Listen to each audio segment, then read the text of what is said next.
Amen. Pour beaucoup de personnes, ce temps de fête, là je redeviens sérieux,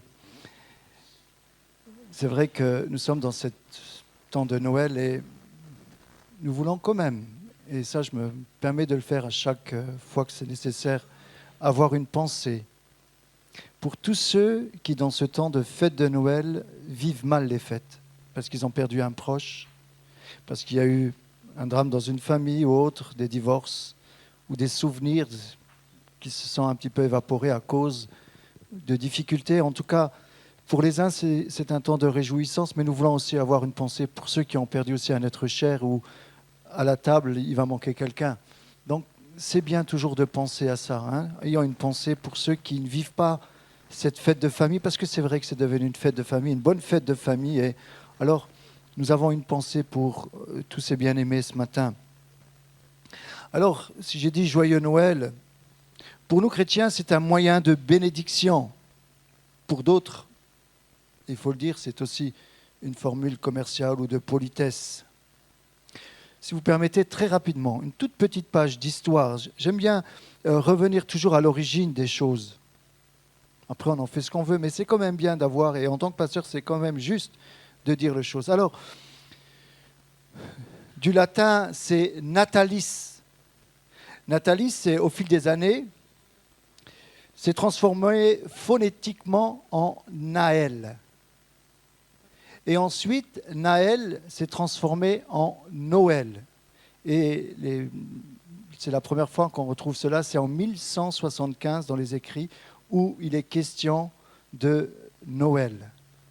Et c'est l'empereur Aurélien, qui lui, en 274, a mis cette fête de Noël, qui en réalité, c'était une fête qui avait déjà cours.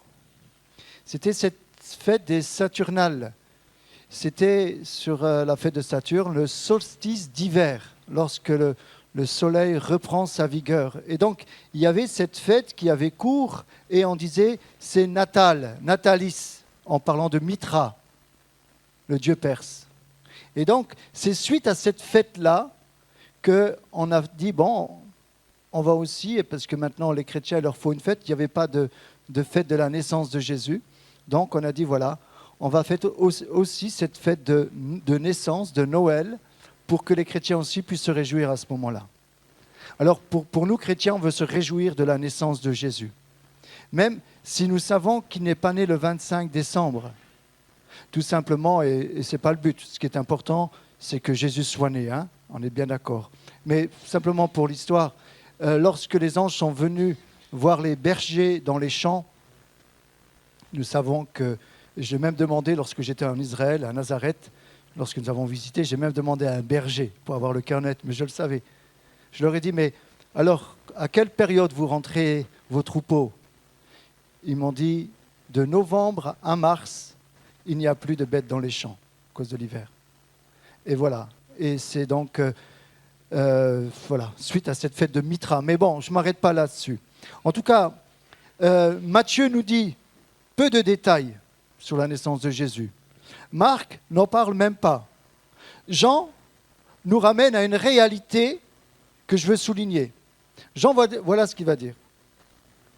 Je crois que oui, c'est Jean qui va dire cela. Au commencement était la parole, et la parole était avec Dieu. Et la parole était Dieu. C'est très important. C'est seulement Luc qui nous donne des détails, et c'est ce que nous allons faire comme lecture. Mais avant, il est important de comprendre ceci. Si Jean nous dit qu'au commencement était la parole, et la parole était avec Dieu, et la parole était Dieu, la parole était Jésus. Si nous sommes en 2023 après Jésus-Christ, donc on a pris Jésus comme référence, Jésus a toujours existé. Jésus n'est pas né à l'an zéro. Jésus est de toute éternité. On est d'accord? Jésus est Dieu. Il s'est incarné un jour pour s'identifier à la race humaine et venir accomplir sa mission, c'est-à-dire nous réconcilier. Mais Jésus est de toute éternité.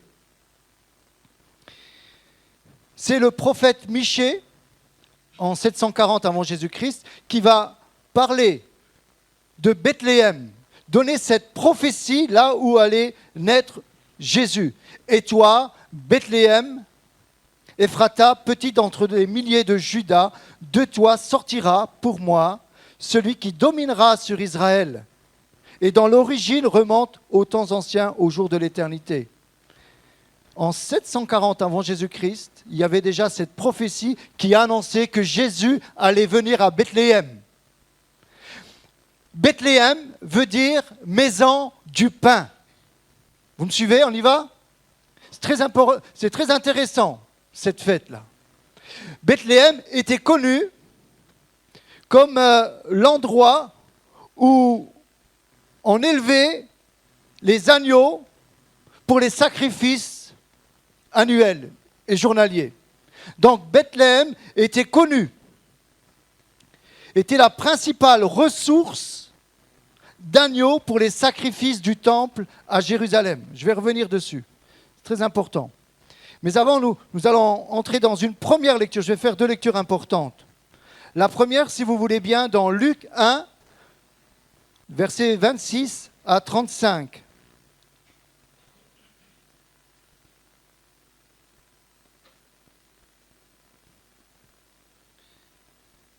Au 6e mois, l'ange Gabriel fut envoyé par Dieu dans une ville de Galilée appelée Nazareth, auprès d'une vierge fiancée à un homme de la maison de David, nommé Joseph.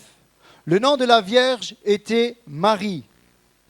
L'ange entra chez elle et dit : « Je te salue, toi, à qui une grâce a été faite. Le Seigneur est avec toi. » Troublée par cette parole, Marie se demandait ce que pouvait signifier une telle salutation.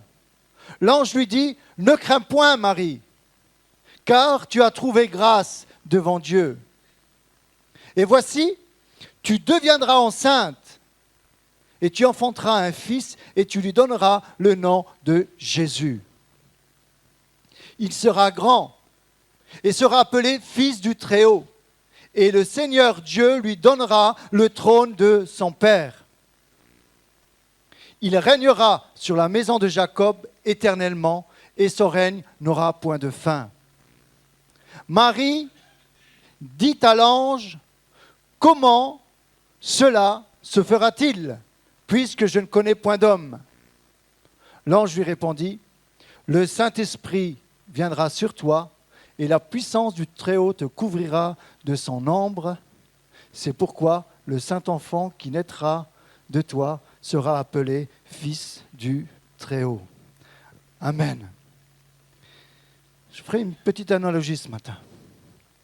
L'ange vient voir Marie pour lui annoncer cette bonne nouvelle.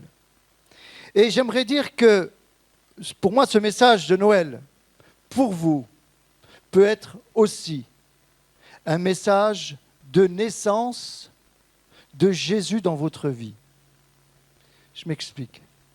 L'ange vient annoncer à Marie qu'elle sera enceinte. Et j'aimerais vous dire ce matin, je ferai mon message est en deux parties, mais la première, je ferai une analogie avec nos vies. Ce matin, je dirais, ce n'est pas l'ange qui vous dit cela, mais la parole de Dieu vous dit ce matin que en réalité, vous pouvez être enceinte de Jésus. Je m'explique, même les hommes. Vous pouvez recevoir en vous la vie de Jésus et Jésus peut naître en vous. Le prince de la paix peut naître dans votre vie, dans ce que vous vivez. Alors peut-être certains ce matin vont dire comme Marie, mais comment c'est possible que Jésus vienne naître en moi ? Comment cela se fera-t-il ?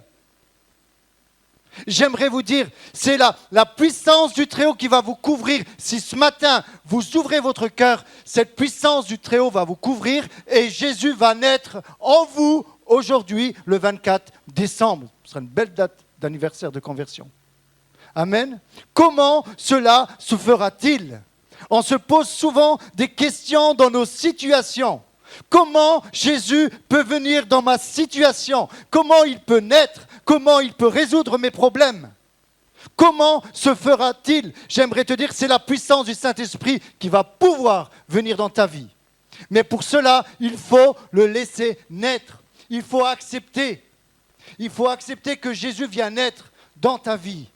Amen. Ça, c'est vraiment important pour moi. La première partie, Jésus veut naître dans ta vie et même si tu ne sais pas comment, ouvre ton cœur et laisse-le faire. Amen. C'est ce que nous avons fait comme expérience. J'ai fait cette expérience il y a 35 ans. Je ne savais pas comment cela allait se faire. J'ai ouvert mon cœur et aujourd'hui, je peux dire, il est né. Non seulement il est né, mais moi aussi, je suis né de nouveau, comme dit sa parole. Je reviens sur Bethléem, cette maison du pain. Alors, comme je le disais, tout le monde reconnaissait qu'à Bethléem était synonyme d'agneau sacrificiel. J'ai pris une petite note sur Internet que je vais lire. Vous allez mieux comprendre là où je veux en venir ce matin. Pendant la saison d'agnelage des brebis, elles étaient amenées depuis les pâturages jusqu'à la tour dont le niveau inférieur faisait office de salle d'accouchement pour les agneaux sacrificiels. Ces prêtres, appelés Kohanim, étant eux-mêmes sous le contrôle rabbinique particulier, maintenaient strictement le lieu de naissance rituel propre.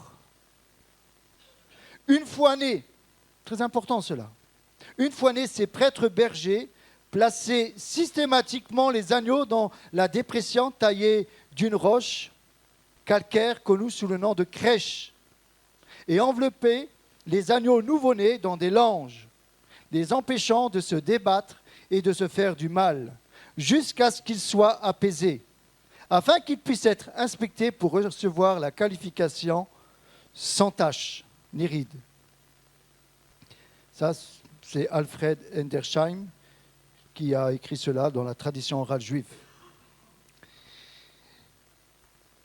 Les agneaux devaient être sans défaut, car la loi ordonnait qu'il fallait un agneau sans défaut pour les sacrifices.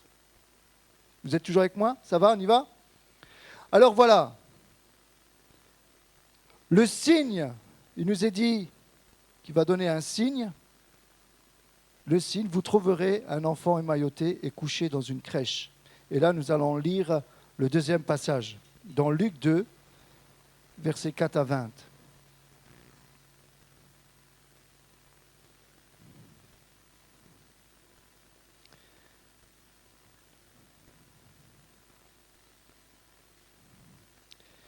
Joseph aussi monta de la Galilée, de la ville de Nazareth, pour se rendre en Judée, dans la ville de David, appelée Bethléem, parce qu'ils étaient de la maison de la famille de David. Joseph, amen, afin de se faire inscrire avec Marie, sa fiancée, qui était enceinte. Pendant qu'ils étaient là, le temps où Marie devait accoucher arriva. Elle enfanta son fils premier-né. Elle l'emmaillota et le coucha dans une crèche parce qu'il n'y avait pas de place pour eux dans l'hôtellerie. Il y avait dans cette même contrée des bergers qui passaient dans les champs les veilles de la nuit pour garder leurs troupeaux. Et voici, un ange du Seigneur leur apparut. Et la gloire du Seigneur resplendit autour d'eux. Ils furent saisis d'une grande frayeur. Mais l'ange leur dit, « Ne craignez point, car je vous annonce une bonne nouvelle qui sera pour tout le peuple le sujet d'une grande joie. C'est qu'aujourd'hui, dans la ville de David, il vous est né un sauveur qui est le Christ, le Seigneur. Et voici à quel signe vous le reconnaîtrez. Vous trouverez un enfant emmailloté et couché dans une crèche.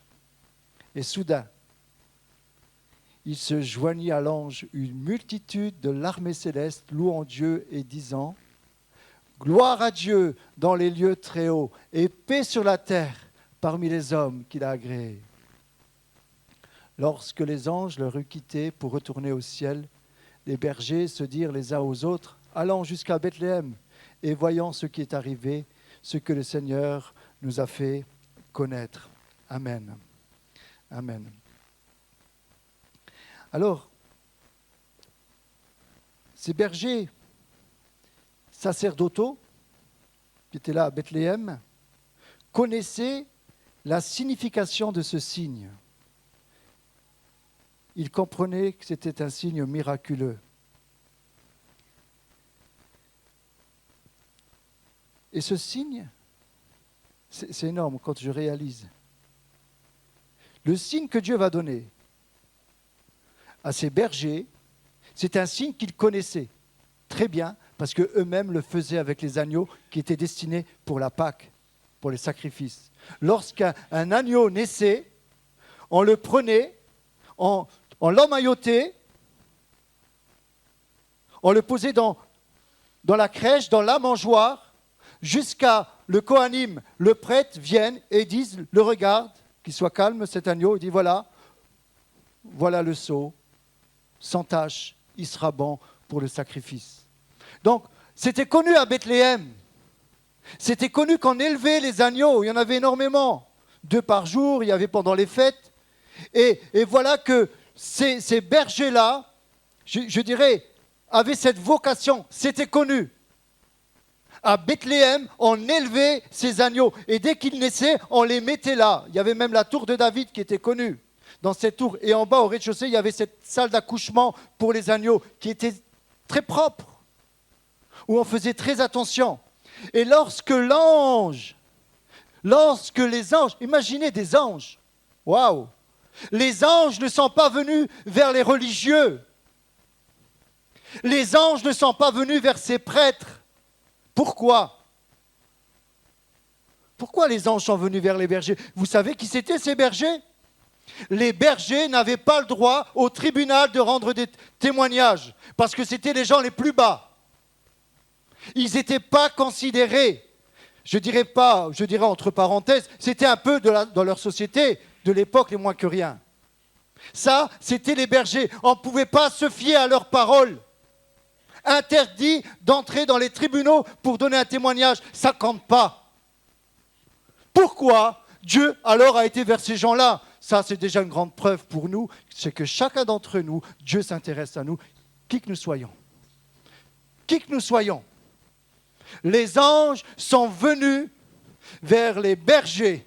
Mais c'est glorieux. Essayez de... Moi, je suis en train de décoller là. Ce matin, je dis, mais essayez de comprendre. Il y a un ange. Écoutez, il y a un ange qui vient annoncer cette nouvelle. Et après, il y a des myriades d'anges. Ça veut dire une myriade, c'est 10 000. 10 000 anges, mais des milliers, qui vont venir et dire gloire à Dieu et paix sur la terre. Enfin, paix sur la terre et paix dans le ciel aussi. Parce que maintenant, dans ce qui est en train d'arriver, vous savez c'est quoi la bonne nouvelle? Enfin, la paix va venir. Vous savez pourquoi? Parce que le diable, enfin, va être jugé de ce qu'il a fait. Il fallait qu'il y ait un sauveur qui naisse, le Christ, le Messie. C'est important.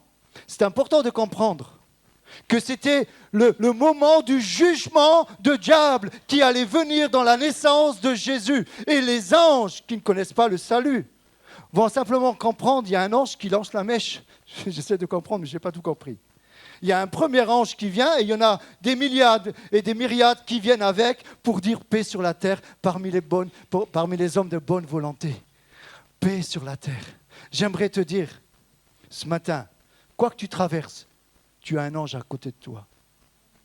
Des myriades et des myriades d'anges. La Bible dit que nous avons tous des anges qui veillent sur nous, mais à condition d'avoir la crainte de Dieu dans notre cœur. L'ange de l'Éternel campe autour de ceux qui le craignent et qui les arrachent au danger. J'aimerais te dire, Dieu envoie des anges dans ta vie. Nous sommes entourés d'une myriade et myriade d'anges, mais on est tellement terre à terre qu'on n'y croit pas. Il y a des myriades et des myriades d'anges qui sont venus à Bethléem envers ces bergers pour dire ils se sont joints. Ils se sont joints aux bergers. Et les bergers ont couru. Mais là, les bergers, ils savaient où c'était.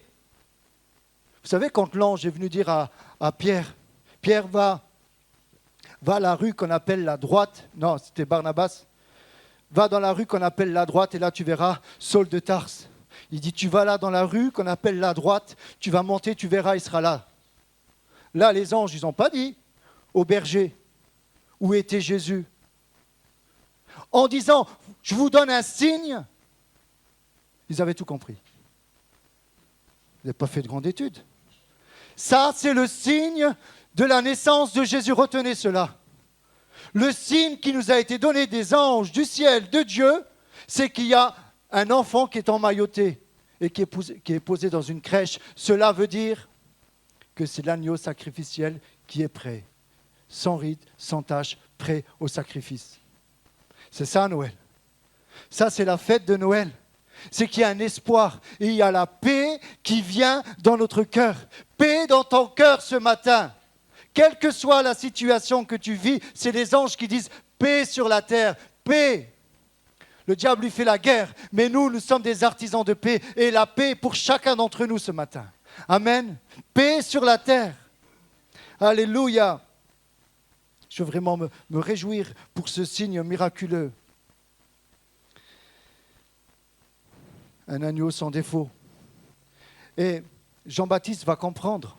Jean-Baptiste, lorsqu'il va voir Jésus arriver vers lui, lorsqu'il est plus grand bien sûr, il va dire, voici l'agneau de Dieu qui ôte le péché du monde. Jean-Baptiste a compris, le plus grand des prophètes, Jean-Baptiste, pourquoi ? Parce qu'il a vu, non seulement il l'a prophétisé, mais là il est devant lui. Il dit, voici l'agneau qui ôte. Maintenant, il n'y a plus besoin de sacrifice d'animaux. Jésus, c'est le dernier sacrifice, c'est ça en réalité. À l'époque, on élevait les agneaux pour couvrir, on faisait des sacrifices pour couvrir le péché du peuple, pour couvrir chaque péché. Et donc, à chaque fois qu'on faisait ces sacrifices, on prenait le sang de la bête innocente pour se dire, voilà, Dieu, tu nous vois au travers de l'innocence de cette bête. Et il y a eu tous ces sacrifices qui ont été faits, jusqu'à ce que Jean-Baptiste dise, voilà, je le reconnais, c'est lui, je ne suis pas digne de délier la courroie de ses souliers, c'est lui l'agneau de Dieu, gloire à Dieu et paix sur la terre, c'est lui l'agneau et Jésus est cet agneau. Jean-Baptiste va reconnaître que c'est l'agneau de Dieu. Alors j'aimerais dire ce matin qu'il y a deux fêtes qui sont liées, et Olivier avait raison de le souligner. C'est la naissance et la mort. Si tu nais, tu vas mourir. Hein, je pense que c'est normal. Hein, ça fait partie d'une justice, je dirais. On ira tous. Je ne dis pas on ira tous au paradis. Hein. Ça, c'est une mauvaise chanson. Hein. On ira tous devant le trône de Dieu, en jugement. Pour ceux qui auront accepté Jésus, ils seront graciés. Mais pour ceux qui ne l'auront pas accepté, la Bible dit, le jour du jugement arrive. Mais avant ce jour de jugement, réconciliez-vous avec Dieu. Je vous en supplie, réconciliez-vous avec Dieu. Donc ces deux fêtes sont liées. Il y a la naissance, il fallait qu'il vienne, cet agneau pour le sacrifice. Et il fallait qu'il meure pour nous racheter.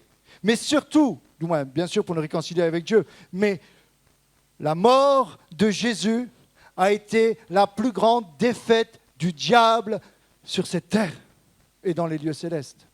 Est-ce que vous comprenez qu'à la croix, Jésus va dire tout est accompli. Il écrase la tête du serpent. Il lui prend son droit que Adam et Ève lui ont donné à la croix. C'est la défaite du diable. C'est pour cela que pendant tout le début du ministère, on a essayé d'arrêter Jésus. On a essayé de le tuer. Hérode entend parler qu'il y a un roi qui vient de naître. Il est inquiet. Il entend qu'il y a les mages qui viennent. Entre parenthèses, les mages n'étaient pas dans la crèche, ils sont venus bien après dans la maison pour apporter des présents au roi. Ils ne sont pas venus voir un sauveur, hein, les mages. Ils sont venus voir un roi. Ils savaient, par leur science des astres, qu'il y avait un roi qui venait. Ils n'ont été pas conduits par une repentance. Hein. Ils ont été conduits par leur science occulte. C'est important de le dire. Même qu'ils sont venus avec des cadeaux, mais ils étaient sensibles à la voix de Dieu. Je vous étonne peut-être ce matin. Mais les mages n'étaient pas venus parce qu'ils avaient besoin d'un sauveur. Ils sont venus parce qu'ils avaient compris qu'il y avait un roi et ils le craignaient. Et il savait qu'il fallait l'adorer, qu'il fallait lui apporter quelque chose. Mais il n'y avait pas une vraie repentance derrière, un changement de mentalité, un désir de le servir. Et il n'était pas dans la crèche qu'on va nous le faire croire. Lisez la Bible. Ils sont venus bien après à la maison. Et là, à cause des mages, je n'ai rien contre les mages, hein, mais comprenez, c'est dommage. Je vais me calmer. Essayez de comprendre le contexte. À cause des mages, Hérode, il a dit, venez chez moi, je vous paye un café. Ils sont venus, pris café, gâteau. Il dit, moi aussi, je veux adorer ce roi. Et les mages, ils ont dit, ok. Ben, quand tu nous donneras l'adresse, eux, ils n'avaient pas l'adresse. Les bergers le savaient, mais les mages, ils ne savaient pas. Ils ont dû suivre l'étoile. Après tout un temps. Moi aussi, je veux l'adorer. Quel mensonge d'Hérode. Moi aussi, je veux adorer le roi. Montrez-moi où va naître ce roi. Moi aussi, je veux l'adorer. Ça, c'est Hérode. Parce que les mages, quand ils sont venus, forcément, ça s'est su. Des rois qui viennent de plusieurs pays. Il y a un grand événement qui se passe. Où est-il? Moi aussi, je veux l'adorer. Et là, les mages vont trouver l'endroit guidés par l'étoile. Nous n'avons pas besoin d'être guidés par l'étoile. Nous sommes guidés par les anges. Nous sommes guidés par le Saint-Esprit. Amen. Et pour tous ceux qui sont guidés par les astres, j'aimerais vous dire que la Bible condamne ceux qui pratiquent l'occultisme. C'est important de comprendre, ces choses sont en abomination avec Dieu. Tu veux connaître ton avenir? Demande-la à Dieu, ne va pas le demander à des voyants. C'est important parce que tu te charges d'une malédiction ensuite sur ta vie. C'est sérieux ces choses-là. Et on ouvre des portes au diable. Les sciences occultes sont condamnées par la Bible. Il faut le dire. Je ne vais pas vous aller dans le sens du poil ce matin. Je vais vous mettre en sécurité. Parce que croyez-moi, quand on va aider des personnes qui ont touché à l'occultisme, croyez-moi, il y a des démons. Hein. Je parle en connaissance de cause. Et c'est pour ça qu'il vaut mieux prévenir que guérir. Ne touchez pas à ce monde occulte. Vous voulez savoir votre avenir? Lisez la Bible, c'est un livre d'actualité. Alors, comme les sages, comme les mages, étaient sensibles à tout ce qui était esprit, il y a un ange qui va dire, oh, c'est nous qui commandons. Vous n'allez pas voir Hérode. Ah bon? Oui, parce que c'est moi qui vous le dis. Ok. Hop, prenez un autre chemin et vous n'allez rien dire à Hérode. Pourquoi? Parce qu'on ne voulait pas que Jésus aille jusqu'au bout. Ça, c'était un déferlement diabolique. Écoutez bien, pour empêcher Jésus d'avancer et d'aller à la croix. Hérode a voulu l'arrêter. Mais qu'est-ce qu'il y avait derrière Hérode? Il y avait la bénédiction, vous croyez? Est-ce que c'est juste de vouloir mettre à mort ce sauveur annoncé dans les Écritures? Parce qu'il savait très bien qu'il y a un Messie qui devait venir. C'est important de comprendre qu'il y avait un enjeu à la naissance de Jésus. Et tout au long de son ministère, on a essayé d'arrêter Jésus. On a essayé de le mettre à mort. Mais Jésus a été jusqu'au bout. Pourquoi? Parce qu'il est plus que vainqueur. Et par sa victoire à la croix, nous aussi, nous sommes victorieux. C'est important de comprendre. Il est né un sauveur. Paix dans votre vie, paix sur la terre. Parmi les hommes de bonne volonté ce matin. Oh, je me réjouis. Je me réjouis pour sa naissance. Rien n'a pu l'arrêter. Et quand on voit que Dieu s'adresse, je dirais à tous ces pauvres bergers qui n'étaient pas reconnus. C'est beau, c'est beau. Et ce matin, j'aimerais vous dire que Dieu s'adresse à chacun d'entre nous ce matin. Sa naissance, pas terrible, hein, pour un roi des rois. Imaginez que Jésus était adoré dans le ciel. Est-ce qu'on comprend ça? Jésus est Dieu. Le Père, le Fils et le Saint-Esprit. On le voit à la création, il nous est dit, faisons l'homme à notre image. Faisons. Jésus est Dieu. Dans le ciel, il est adoré comme Dieu. Il y a tous les anges qui sont là en train d'adorer. Gloire à Dieu. Alléluia. Gloire à Dieu. Saint, Saint, Saint est l'Éternel des armées. La terre est remplie de sa gloire. Saint, dans le ciel, c'est l'adoration. C'est la louange. Cette équipe de louanges, on la verra dans le ciel. Hein? Prépare-toi. Vous nous avez déjà amenés ce matin. Et je bénis Dieu pour nos bien-aimés là, qui mettent tout leur cœur pour nous ramener au ciel. Et vraiment, vraiment, je me sens vraiment bien dans la louange. Imaginez Jésus qui est adoré dans le ciel. C'est la gloire. Je ne sais pas, on ne peut pas comprendre ça. Il faut une révélation. Et voilà que on lui dit, bon Jésus, tu vas prendre un parachute. Pas un parachute doré, hein. Tu vas prendre un parachute et tu vas aller sur la terre. On lui met un parachute sur le dos. Et vous savez où qu'il atterrit? À Versailles. Dans un palais. Construit exprès pour un roi. La Bible nous dit, il n'y avait pas de place pour lui dans l'hôtellerie. Alors là aussi, une petite précision. Il n'y avait pas d'hôtel à Bethléem. C'était un peu comme des chambres d'hôtes, des chambres d'amis. Et dans cette tradition-là, il y avait l'hospitalité. On ne pouvait pas laisser dormir quelqu'un dehors. Ça ne se faisait pas. Ça aurait été une mauvaise réputation pour Bethléem. C'était la maison du pain, la maison du roi David. Dans cette culture-là, il fallait donner l'hospitalité. Mais voilà, il y a eu un recensement. Ce recensement de Quirinius où tous ceux qui devaient retourner dans la ville de leur père. Et c'est pour cela que Joseph est retourné dans la ville de ses pères, David. Et nous voyons la lignée de Jésus, bien sûr, de David. Et donc, ce déplacement, d'ailleurs, il ne s'est pas fait en hiver, on ne déplace pas des foules en hiver. Ce déplacement a fait que partout, il y en avait. Et voilà qu'ils arrivent à Bethléem, il n'y a plus de place. Alors, on va les mettre au rez-de-chaussée de la maison de quelqu'un qui a bien voulu la mettre. Et dans ce rez-de-chaussée, on avait les bêtes. Certains ont connu qu'on avait des bêtes à la maison. Quand je parle certains, bon, peut-être encore vos parents ou grands-parents, mais des fois, il y a les chèvres ou d'autres animaux qui rentraient dans la maison. Mais à cette époque-là, si on remonte, il y avait au rez-de-chaussée des mangeoires, de la paille.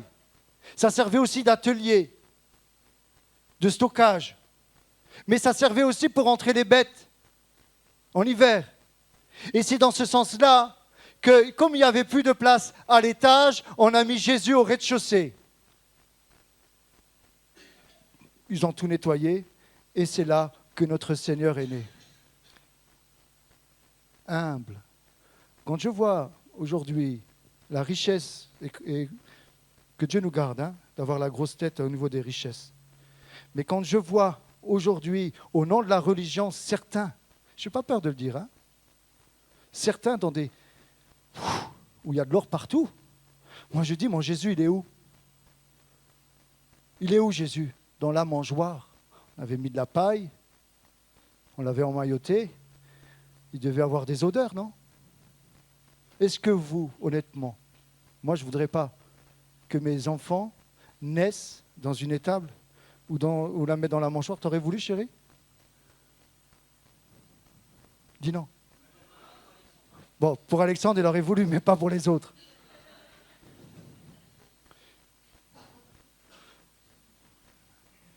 L'humilité de Jésus. Amen. Soyons humbles, s'il vous plaît. Prenons exemple sur Jésus. Amen. Prenons l'exemple de Jésus. Il est né et il est mort avec pas grand-chose. Alors je vais terminer. C'est intéressant de voir que les anges, ce matin j'avais vraiment cette pensée des anges. Et dans ce temps d'adoration, je me dis, mais Seigneur, je voudrais tellement être en contact avec ces anges, me sentir qu'on est en relation avec eux, ensemble pour louer notre Seigneur. C'est ce qui se passe dans la louange, mais besoin de comprendre ça. Imaginez les anges. À sa naissance, dans Luc 2, nous l'avons lu, voici, c'est les anges qui vont dire, voici à quel signe vous le reconnaîtrez, vous trouverez un enfant emmailloté et couché dans une crèche. C'est les anges qui disent où est Jésus. D'accord? À sa résurrection, les anges vont dire, toujours dans Luc, Comme elles étaient saisies de crainte et tenaient leur visage baissé vers la terre, ces hommes leur dirent, pourquoi, ces hommes c'est les anges, pourquoi cherchez-vous parmi les morts celui qui est vivant? C'est les anges qui donnent le message. Et à son ascension, dans Acte 1:10, et comme ils avaient les regards lorsque Jésus est monté, et comme ils avaient les regards fixés vers le ciel pendant qu'ils s'en allaient, voici 2 hommes vêtus de blanc leur apparurent et dirent, hommes galiléens, pourquoi vous arrêtez-vous à regarder au ciel? Ce Jésus qui a été enlevé du ciel, du milieu de vous, viendra de la même manière que vous l'avez vu allant au ciel. Voilà le message des anges. Le message des anges, c'est de dire, voilà, je reviens à l'introduction de mon message, comment cela.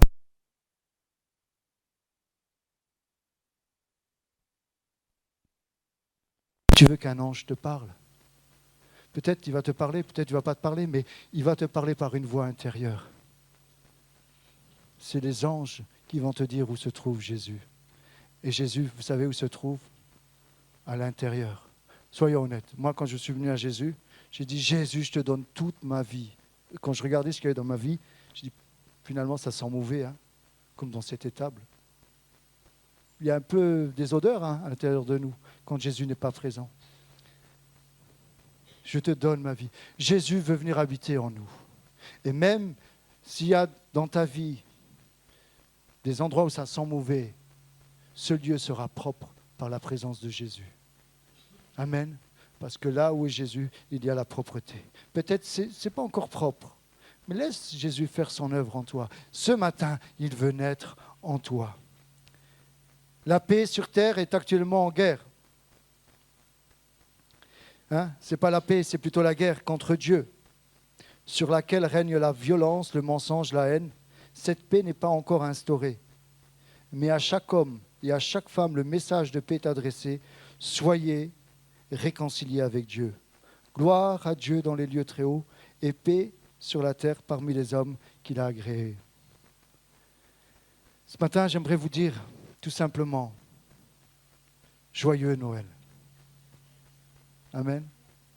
Lorsque nous disons joyeux Noël, pensons pas seulement au foie gras. Pensons à la naissance de Jésus. Amen. Même si ce n'est pas la date, ce n'est pas grave. Pensons que nous bénissons. Et lorsque nous disons à quelqu'un joyeux Noël, que nous pensons que nous leur disons je te souhaite qu'un jour Jésus naisse dans ton cœur, tu seras heureux et il y aura la paix dans ton cœur. Ça, c'est joyeux Noël. Alors, disons joyeux Noël dans ce sens-là, pas dans le sens commercial. Amen. Jésus est né. Et ce matin, il veut naître dans ta vie. Et vous savez, et c'est une réalité, quand il naît, il y a les anges qui se réjouissent. C'est ce qui s'est passé au baptême. Là aussi, au baptême, vous savez ce qui s'est passé? La Bible dit, quand il y en a un qui se repent, c'est la joie des anges dans le ciel. Les anges à leur part. Les anges se sont réjouis des baptêmes que nous avons eus. Amen. Donc les anges maintenant sont attitrés à nous, nouveaux baptisés. Vous avez tous un ange attitré. Amen. Nous avons tous un ange qui est là pour nous garder. Ne lui parlons pas. Amen. On ne correspond pas avec l'ange. On correspond avec Dieu qui lui envoie son ange pour nous bénir, pour nous garder. Alors tout simplement ce matin, j'invite les musiciens, je vous dirais que la paix de Dieu soit dans votre vie, dans toutes les situations que vous pouvez traverser. Peut-être, vous savez, imaginez ce peuple, ils attendaient la venue de ce Messie. Je le disais, Michée a prophétisé 740 ans. Et lorsqu'il est venu, le contexte était mauvais. Ils étaient sous l'occupation romaine. Ils étaient asservis. Ils n'en pouvaient plus. Et ils disaient, mais quand est-ce qu'il vient le Messie? Quand est-ce qu'il vient nous sauver de cette oppression? Peut-être, toi aussi, tu as une oppression, mais dans ton cœur. Ou peut-être à l'extérieur. Mais j'aimerais dire que le Messie est arrivé. Et ce matin, il y a simplement une phrase. Je vais vous laisser cette phrase pour terminer, qui pour moi est le résumé de ce message.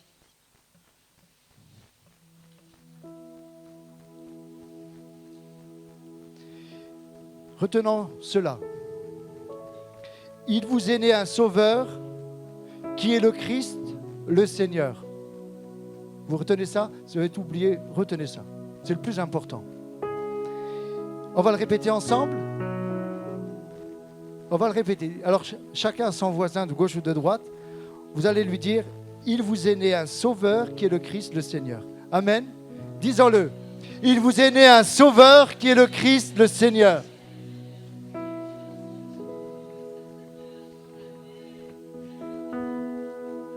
Tu seras l'homme, la femme la plus heureuse du monde si tu laisses Jésus naître en toi. Amen. Il est le sauveur. Il est le Christ, le oint. Christ, ça veut dire oint, ça veut dire celui que Dieu envoie à son peuple pour le conduire. Ce matin, il veut te conduire, il veut conduire ta vie. Est-ce que tu veux qu'il soit réellement ton sauveur? Est-ce que tu veux qu'il soit réellement ton Messie? Yeshua, Jésus veut dire l'Éternel est salut, et pour simplifier, le sauveur car il sauve. Sauveur, c'est Yeshua, et Adonai, c'est Seigneur en hébreu. Je termine avec ce mot, ce verset. Elle enfantera un fils et tu lui donneras le nom de Jésus. C'est lui qui sauvera son peuple de ses péchés. Amen. Ce matin, il y a un fils qui veut naître en toi. Il y a la vie, il y a Jésus. Que ce soit un joyeux Noël pour ta vie ce matin. Amen. Amen.